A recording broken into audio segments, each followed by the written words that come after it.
Masugid ka ba na followers ko or subscribers ko?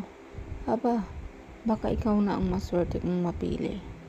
I-comment mo lang bakit gusto mong makakuha ng mga ganitong products. So ito guys, bawal po sa maarte kasi itong mga to. Ito yung mga in-order ko na bawas-bawas na. Hindi naman yun yung parang may bago ulit tapos yun. Pero yung mga iba dyan bago, syempre binili ko.